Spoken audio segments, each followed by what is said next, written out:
This is Kentucky, famous for its thoroughbred horse racing. In Kentucky, breeding, raising, selling, and nurturing the world's finest thoroughbred racing blood may be that for which the state is most renowned. Here too, some of the finest warm-blooded species, the dressage horses raised and trained for Olympic Grand Prix competition. This too is Kentucky, the first and finest bourbon distillers in the world. Baseball wouldn't be the same without the crack of a Louisville Slugger baseball bat. This is a beautiful state, regardless of the season. It's mid-November. The leaves have turned and, for the most part, taken their leave to enrich the soil for next season. The Niagara Falls of the South, Cumberland Falls, is running unusually high for this time of year, a spectacle of nature's might and beauty, with only a few to enjoy. In eastern Kentucky, natural bridges are the centerpieces for several state parks. The largest, however, is in Carter Cave State Resort Park. There are also several smaller ones. The major attraction, of course, the park's many caves. Carter County has over 200. Stalactites, stalagmites, and even a brown bat or two.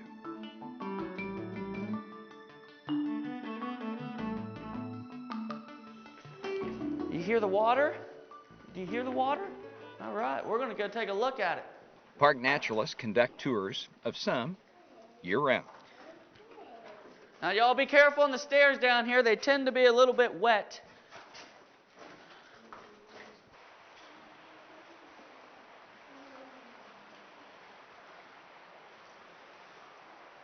With the rain we've had the last few days, or it's been about 3 or 4 days ago now, this stream's actually flowing a little bit heavier than normal. It's up on the banks probably about a foot higher than it normally is.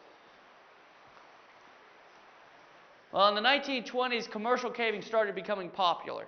So the private landowners that had this cave, they wanted to draw people here so that they could make a little bit of money, get people to go through their caves, and they can benefit from it by making a little bit of money. In this very room, they cleaned a lot of the stalagmites off the floor, which are the formations that grow up from the floor. And they also put a little bit of a lighting system in here. And you notice, like on a hot day, 55 degrees would feel good. So they invited people to their air-conditioned square dance hall.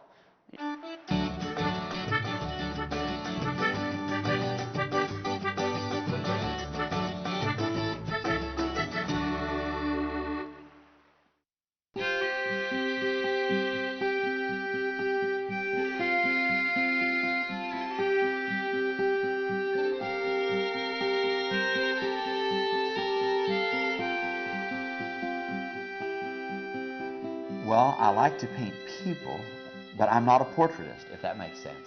You know, I love to paint people, but it's a rare thing for me to accept a portrait commission. I do from time to time, but it's only because every now and then I just can't say no.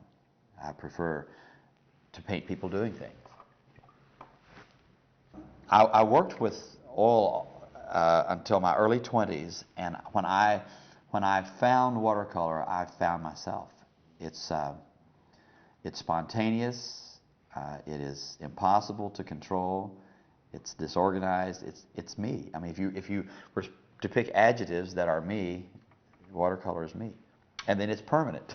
Once it stains a sheet, And I even like that. That's kind of a reflection of me. It stains the sheet, And I think finding a medium is like finding a musical instrument.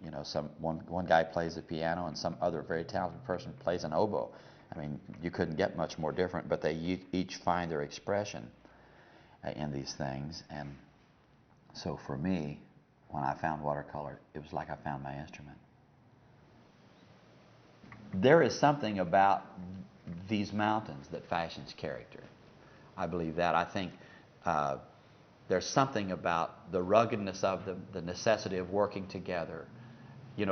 We still have mules and horse-drawn farm implements in the mountains because you'd get killed on a tractor. There's no place for it over in there. And that fashions a certain kind of community and a certain kind of spirit and a certain kind of work ethic. I think it fashions a faith as big as the mountains. I think sometimes people who live in the concrete jungle, surrounded by the benefits of the city, don't need God to the degree that people in the mountain know that they're waiting on the rain and the sunshine and the seasons. God have all this stuff working together. And so they have faith that's as big as their mountains, and they have communities that plug in all the needs. So I think that's some of what you see, and it shows in the face and the eyes and the texture of the skin and all that. I think that's one of the things that draws me to painting. A lot of times people come to the gallery and say, your paintings have so much character in them, but I feel like I really struggle, and I only get a fraction of the character that's really in the people.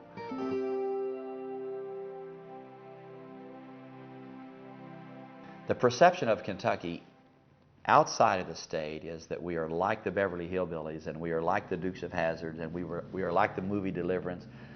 People outside the state believe that's who we are. Now, I don't care so much what they think, but tragically, our high school students and the young people growing up in the state, they often see themselves that way.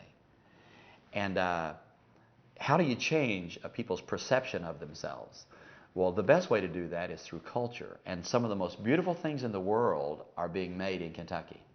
Here in these mountains. I mean, we're not consumed by video games and all the toys that distract and keep artists from being great.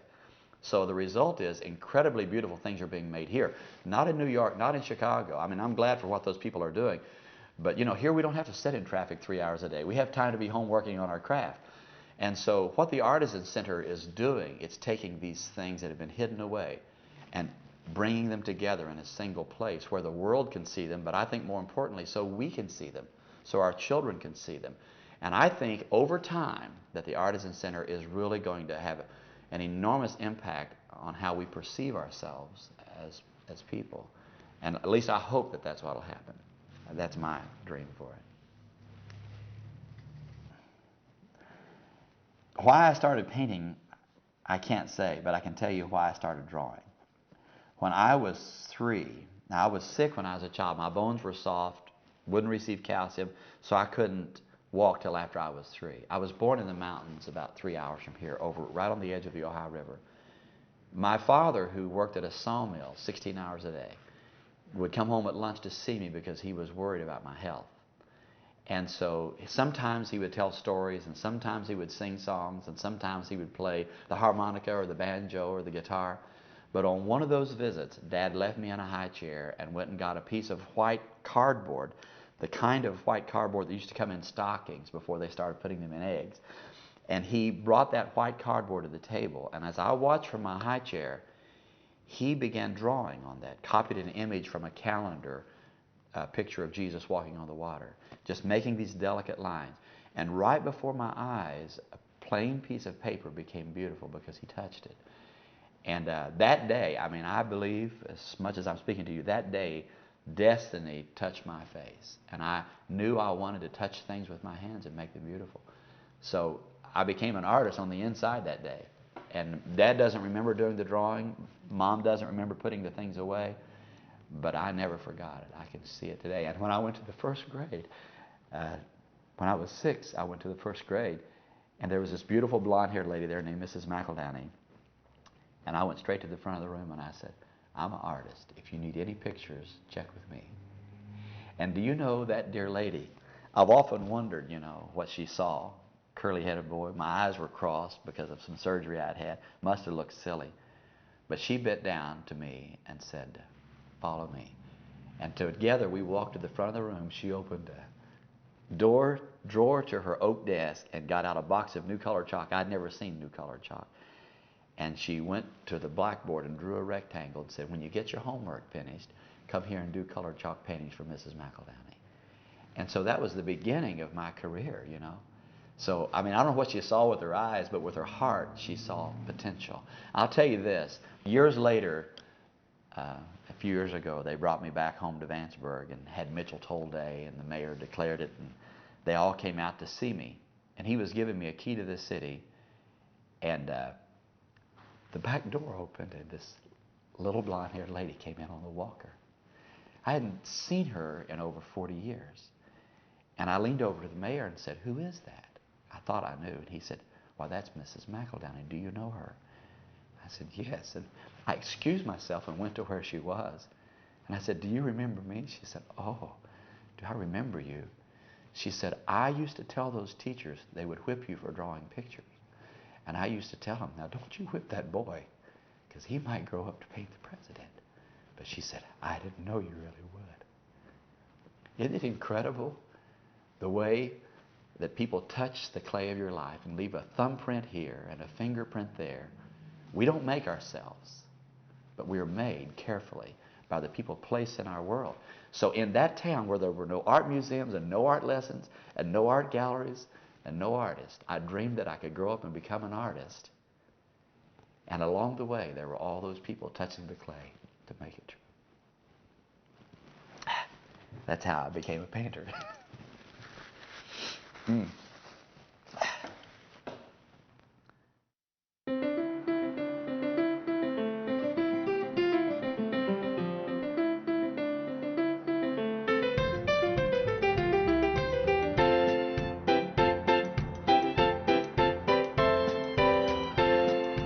The three ingredients that you really are keying in on with any horse, any category of horse, is pedigree, conformation, and performance. What has their family done historically?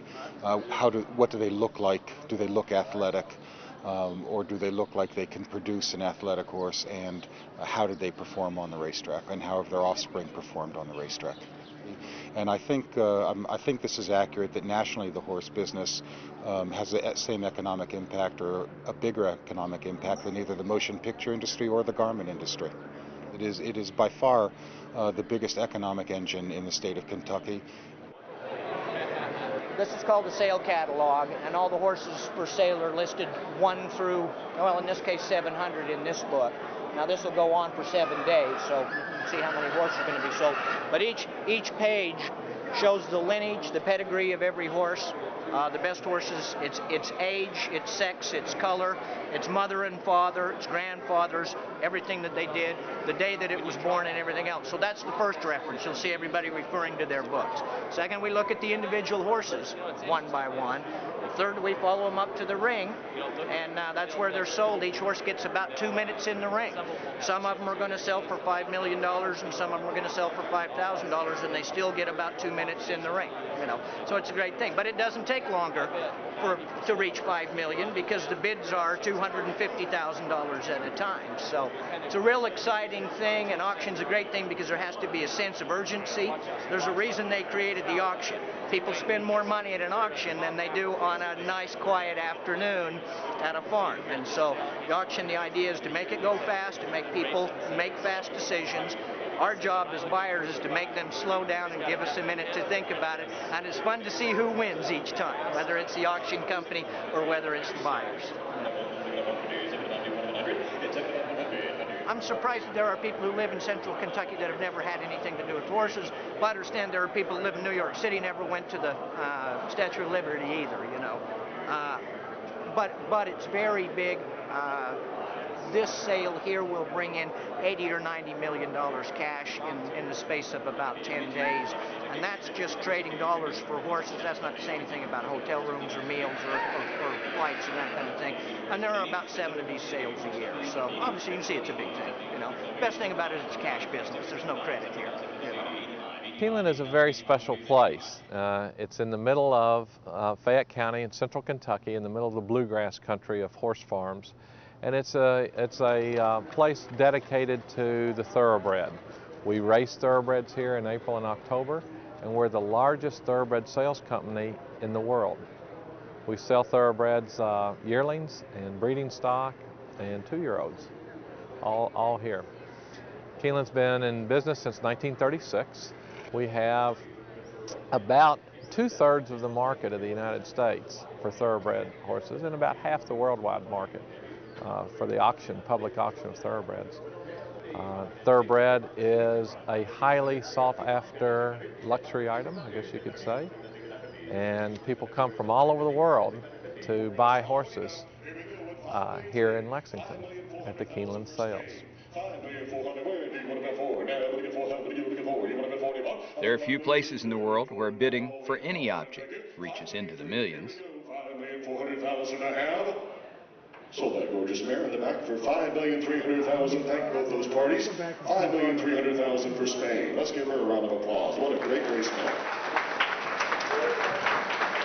She still has it in her, doesn't she? Well, the brood mares, what we're looking for is a mare that has what we call a genetic profile to make a good brood mare. In other words, she has to have a certain mix of speed and stamina. And then once you know that, then you can make some, at least, educated judgment about what stallion to breed that mare to that will complement what she doesn't have. So essentially that's it. Then you take your chances and you hope like hell. Then you hope the conformation is good enough to go with it. Yeah. That's the next important Mother Nature. thing. That's how they're built, put together. But the thing to remember about this business with all this money floating around here is you can't throw money at this game and guarantee yourself success. That the good race mare may not be worth a damn as a brood mare to produce other race horses. So, but it's a great game, greatest game in the world. There will be plane loads that leave Lexington in the not too distant future with horses that were purchased today and tomorrow going to Asia, going to South America, going to Europe. So they will disperse all over the world, compete for national championships all over the world, and then hopefully come back here and breed more horses that can be sold into Keeneland sales and then produce champions in every country in the world in future generations. And they come, they buy these horses, they take them back home, and they try and win their national championships. And the pedigrees and lineage of the thoroughbreds become all mixed from different parts. It's a wonderful thing to watch.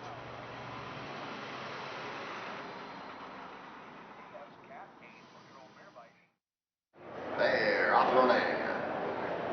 Ransom Bride springs out for the early lead. My Time Now came away second. Golden Cachet flashing good speed, joined by All Electric on the outside. This is what the sale at Keeneland is all about: horse racing. The fall session of Churchill Downs, home of the Kentucky Derby, without question the most famous horse race in the world, held during the second week of Churchill Downs spring season. It's also about winning. The obvious first return on a horse is the win, but later, after more wins, breeding, which is also what the Keeneland sale was all about.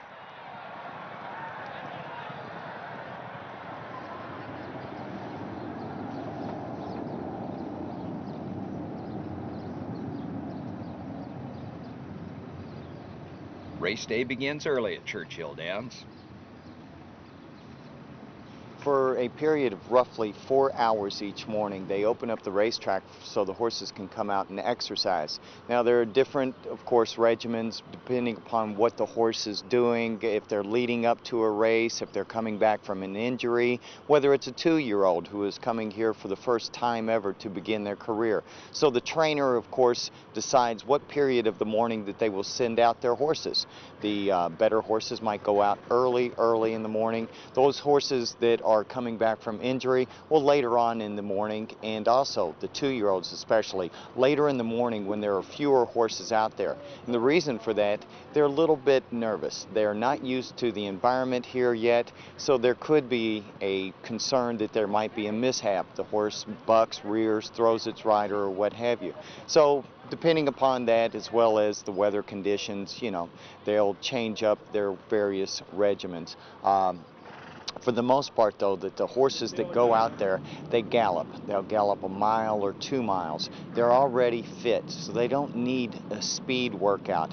Roughly, possibly a week before a race, maybe in some cases a little bit shorter period of time, they'll have them work out. Now, a workout is, or a breeze, is where they go out and sharpen their speed.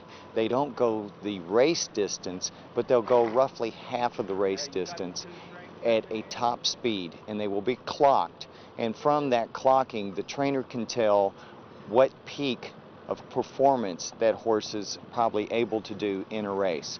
Now, the bettor uses that information to try to decipher if the horse is ready. But in the case with horses as well as humans, some of us perform well under practice conditions, others don't. But yet on race day, maybe that horse shows up with the ability that they showed in the workout, maybe they don't. Horse racing is a very complicated sport, and that's what makes it so good. And you only get one shot every few weeks for all your work to pay off. And it starts at 5 o'clock in the morning with the people that take care of them. And most people only see the horses running the day of the race. But to get into that race, it's taken sometimes years of preparation from the time that they've started being broke as a yearling till the time that they run in their first race. And then between races, it's 3 to 4 weeks every time that the minute the race is over, you start preparing for the next race. Race day would usually come in and either just walk the horse, or sometimes we take them out and jog, just an easy trip around the racetrack to loosen up. And about 4 hours before the race, we take all their feed away from them and their water, just so they're not full when they go over. And then we take them over to the paddock. They saddle. The jockeys come down and get on them. About 10 minutes before the race, they go onto the racetrack and they have 10 minutes to warm up. And then they load in the gate and they're off. And an average race, depending on how far, 6 furlong races, 1 minute and 11 seconds. So, and 1/5 of a second is a length in a horse race. So the decisions that are made by the jockeys have to be split second.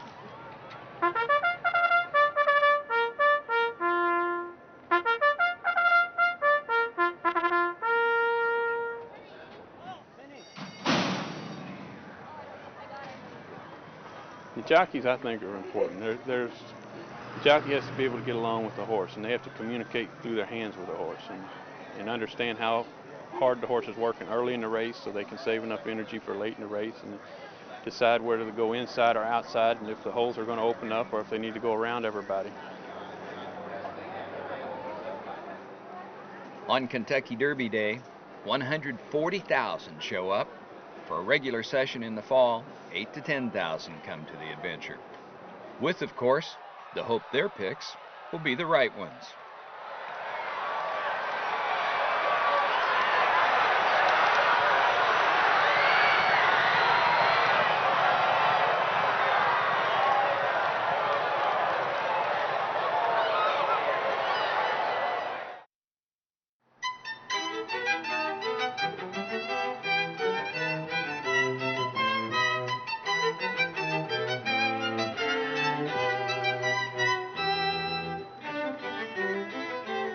Louisville is an historic town right on the Ohio River. It became an important center for trade, commerce, and expansion to the wild, wild west. During the Exposition of 1883, the first electric light was illuminated here in St. James and Belgravia courts. In the 21st century, it is still prospering. On historic Main Street downtown, so too the Louisville Slugger bat. Babe Ruth actually hit 21 home runs with this particular bat in 1927, the year that he hit 60 home runs and drove in 164 runs during that season. So this is a real piece of history here, and you can see that it has a pretty good crack in it, and he hit 21 home runs with his bat until he broke it. Babe Ruth used to carve a notch around the oval for every home run he would hit with that bat. So it just goes to show you how important hitting home runs really was to Babe Ruth. These are billets of northern white ash. Once a tree is felled, It's cut into bolts of 39 to 40 inches long. They are kiln dried to just the right temperature and the right weight and the right moisture. And then they're ready to be turned into a Louisville Slugger that hopefully will hit a home run for somebody in a Major League Baseball park. This is the area where we make our composite bats. It's basically what they do is take the bats and they dip them in a resin, and these bats cannot be used in Major League or professional competition, but they are used in batting practice. And it makes them a little more durable. They don't break quite as easily, and just makes them last a little longer. One at bat in a particular game, you'll see a guy come up with a natural colored bat, and then if he didn't get a hit, maybe the next time he comes up, he's coming up with a black one or a brown one or a reddish finish. They'll try anything to try to get a hit. Baseball is an extremely superstitious sport. We actually make around 1 million wood bats per year, and about 200,000 of those are made for professional baseball and come out of this facility in Louisville. That's true Louisville Sluggers.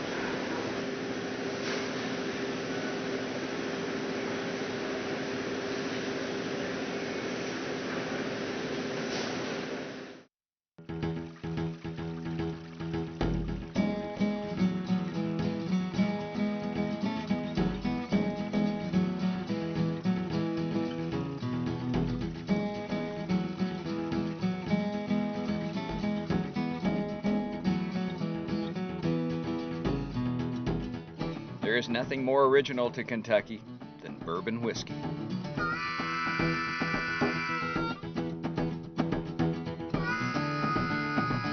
The definition of a bourbon is it must be made from at least 51% corn, aged in a new charred white oak barrel for 2 years, and distilled at not higher than 160 proof. First of all, we take limestone water, which is groundwater from here in the bluegrass area of Kentucky, and this limestone water has certain minerals that yeast like. First grain we'll put in is the corn. Then we'll cool that down. We'll cook that for about a half an hour, and then we'll cool it down a little bit, and then we'll add the rye. We'll cultivate our own proprietary yeast and add the yeast to this mixture, and the yeast will begin to react with the sugars. It'll consume these sugars and make carbon dioxide gas, heat, and alcohol. And we're the only distillery in the world that makes bourbon using pot stills. And we're only one of 5 or 6 distilleries in the world that make whiskey in the triple distillation process. Double distillation simple, triple distillation gets a lot more complex. So what happens in the first still, which is the beer still, we simply are separating the alcohol from the mash. And this is easy to do because alcohol boils at a lower temperature than water. So about 180 degrees to 212, the alcohol is coming off. Once it reaches 212, all the alcohol is gone. In the second still, we put what came off the first still, which is about 40 proof, and we redistill that, and it comes off there at about 105 proof. And what comes off there is put in the third and final pot still, and again, we're refining it one more step, and it comes off at 158 proof. Now, when we looked at the spirit safe, you saw the alcohol coming off the stills.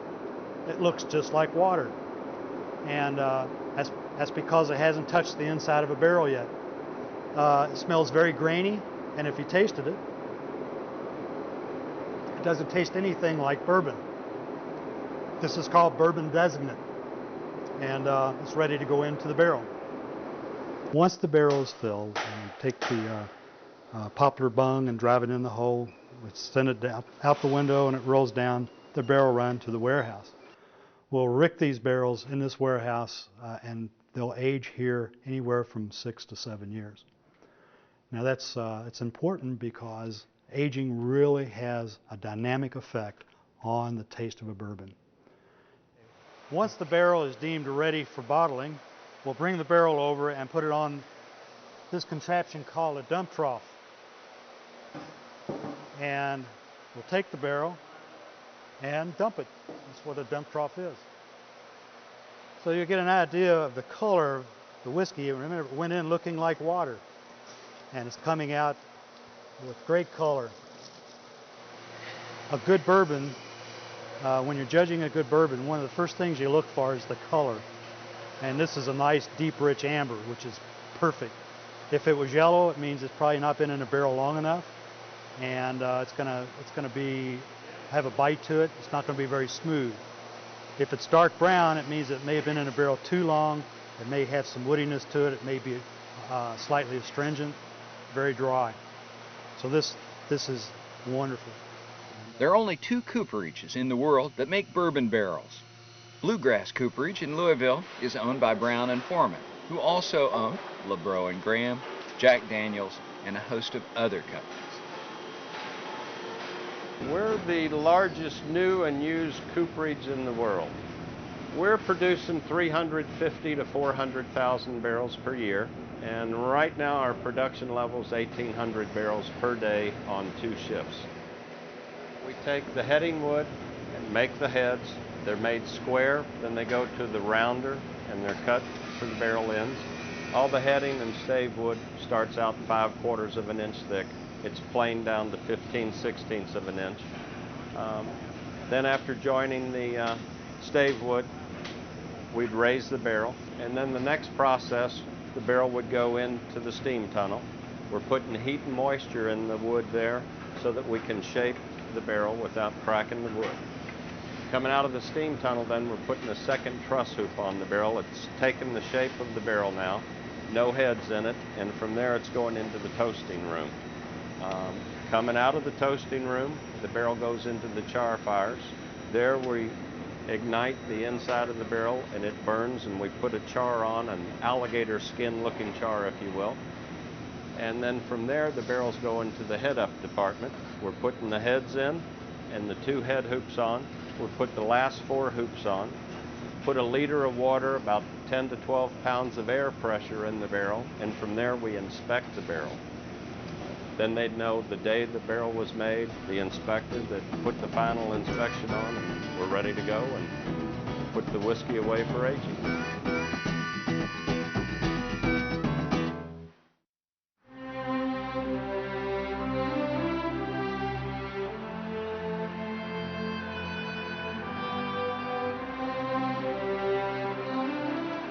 Abraham Lincoln was born in Kentucky.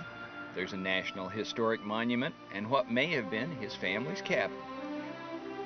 Just 100 miles away, the birthplace of his Civil War adversary, Jefferson Davis. 2 dramatically different philosophies in relatively close proximity.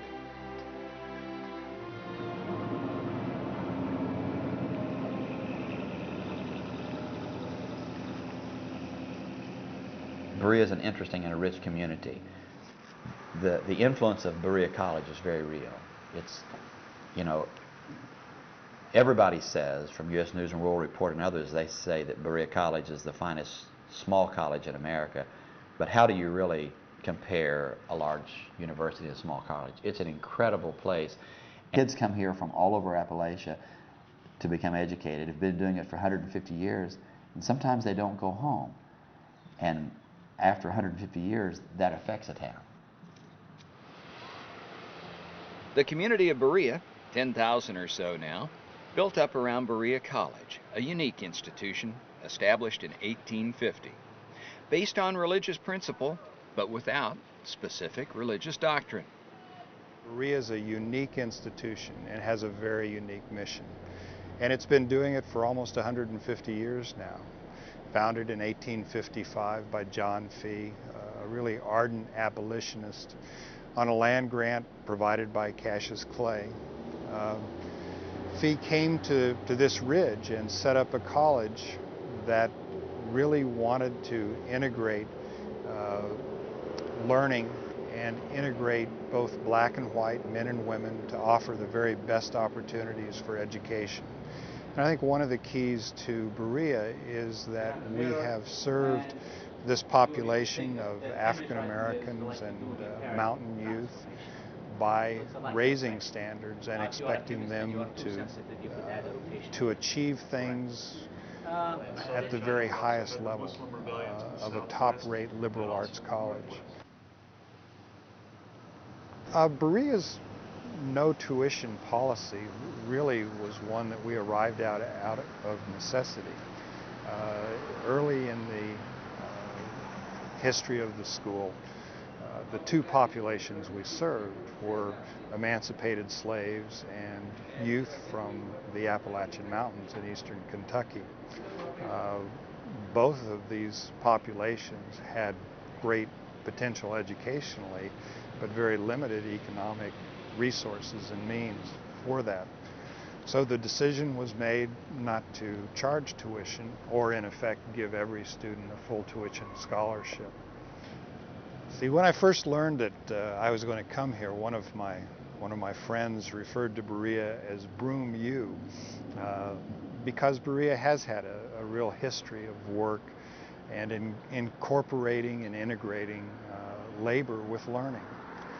We have a very active crafts program. It includes woodworking, pottery, metalwork,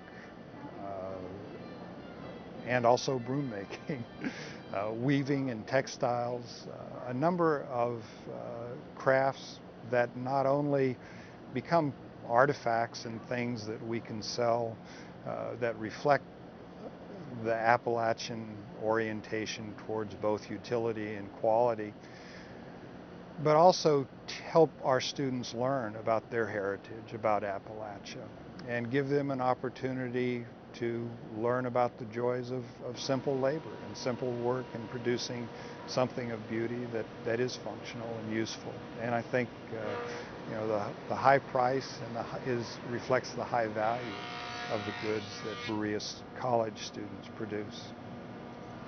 And we have many, many visitors who come from across the nation and across the world who visit the log house and can see firsthand what our students have done. Probably the most intense group we have would be our woodworkers who take native woods as well as woods from around the world and do incredible things with them, from finishing to design and end product. We have corn shuck doll makers and bead makers and glass makers and jewelers and just anything you can find made with your hand, you can find in Berea. This one here is a blowpipe, and what it is, it's a stainless steel rod and it's hollow, so I can take a gather of glass and then shape it by blowing air into the pipe and expanding the glass. This one's called a punchy rod, and it's just a solid stainless steel rod, and I can use it to gather additions to put onto the glass. You have to preheat them so that the glass sticks to them. And something that people ask me a lot is if they get hot in my hand, and they actually only get hot about this far up. You can see where they're discolored. And so my hand is perfectly fine back here.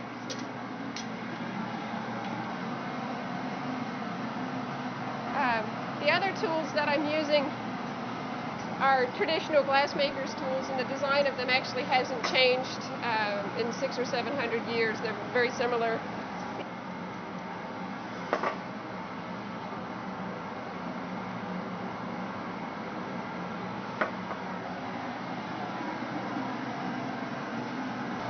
The speed of it, it's a no wait kind of proposition, unlike pottery where you have to fire it and color it and refire it. And once you're done with this, it's done. That's the end of it. And that's kind of fun, and I like the fluid nature of glass and the ability to really layer color on.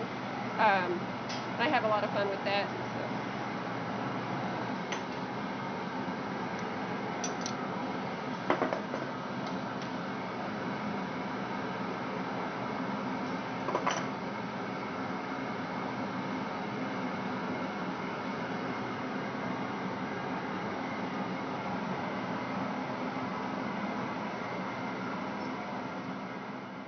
My name is Mary Elizabeth Colmer, and I make corn shuck dolls.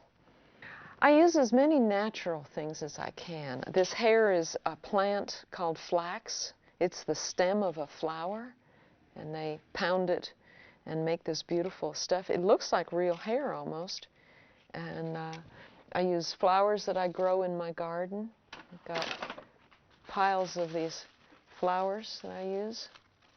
I make 110 different characters, and I use about 50 different natural materials to make them, and they're all tied together. The only glue is attaching the hair, and if they have anything in their hands, then I'll use a little bit of hot glue for that.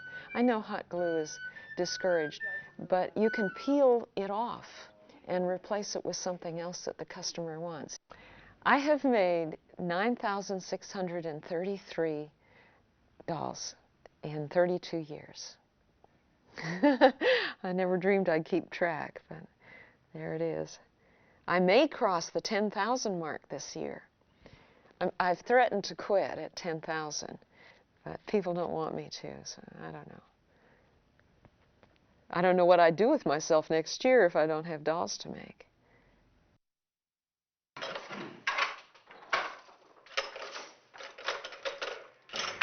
Right now, I'm weaving a queen-size coverlet in one of the colonial-style patterns. I'm using cotton and wool yarns, which is a traditional kind of combination.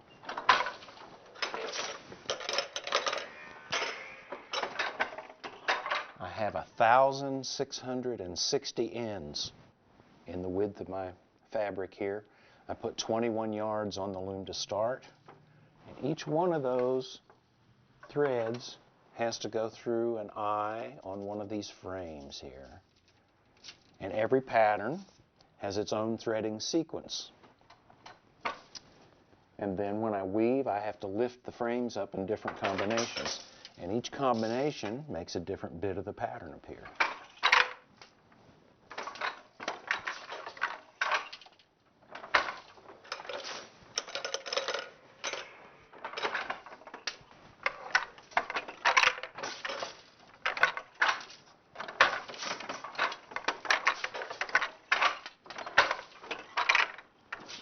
I just fell in love with these old patterns when I was a student at Berea College, and when I very first started weaving, I got a glimpse at some of these patterns, and I said, I have to learn how to do that. That's going to be my goal in hand weaving. And now I do a lot of it.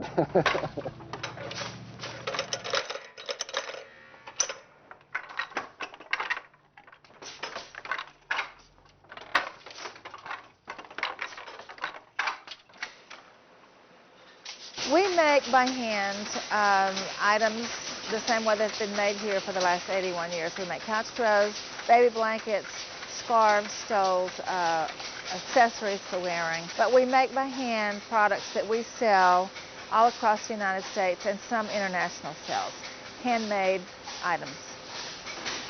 The looms that we use at Churchill Weavers were all designed by Mr. D.C. Churchill. He was an MIT graduate, graduated from MIT in the late 1800s.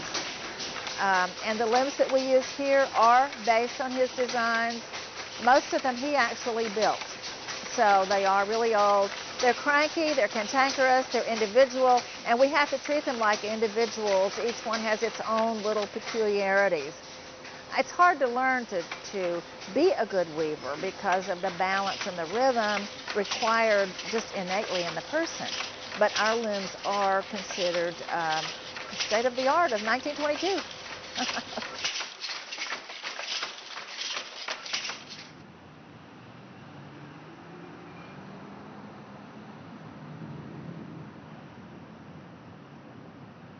When we were coming up with the whole community art project idea, many things came to our mind. Of course, we thought, well, we could copy Chicago, they did the cows, or Lexington, they did the horses. And the hands came to us because we thought it was a perfect fit.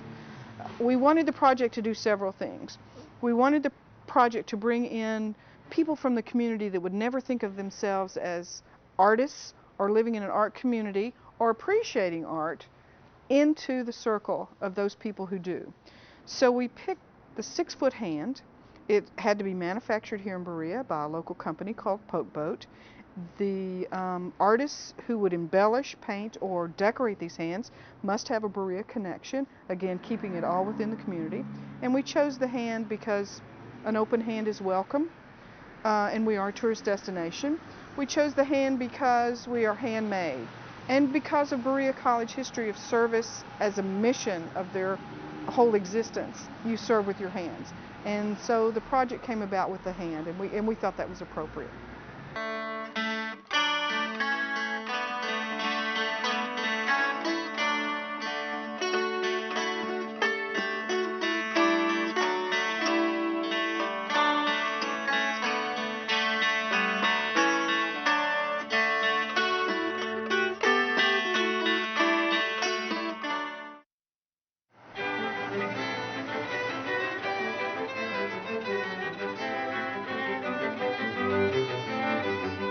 Lexington, Kentucky, the heart and soul of bluegrass horse country, is an historic town also.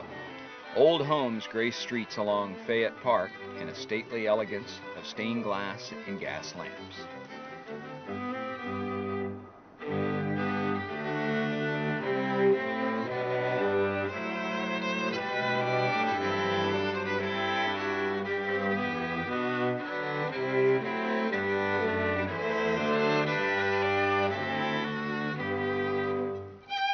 The city is prosperous, progressive, moving through the 21st century with grace and elegance without losing touch with the community's roots. The first horse race in Kentucky was held on Main Street in downtown Lexington.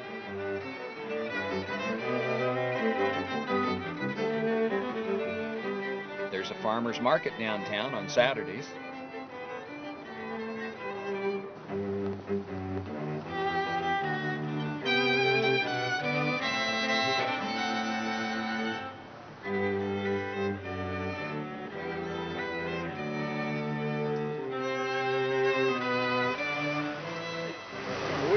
Thank you. Come back. Thank you very much. Just the personal contact with the people, and seeing where they're bringing the produce from, and it's you almost know the people. Each week you come back and they're there, and you find really fresh produce, which it's a good way to support the local community, I think, especially if you live here. So it's a great thing. Even though the bluegrass region is most famous for its thoroughbreds, the fastest growing equine sport is dressage. At the Grand Prix level of dressage, an Olympic event. Near Versailles, Kathy Priest, trainer, breeder, and rider, and horse farm owner. The thing that's so passionate, that makes this such a wonderful thing, is you never stop learning. It's you and your horse, and it's a partnership, and to create all these movements in a very athletic, flowing way, it's very difficult for the horses too. These horses don't get to this level much before 9 years old. This particular horse is 13 years old. So it takes a very long time to develop this communication and the trust, and then also to teach them the various different movements. It's a little bit like ballet with a partner, and to have the communication and the understanding with each other, that's, I guess, probably the thing that makes it the most challenging, and also makes it, something you really passionately pursue.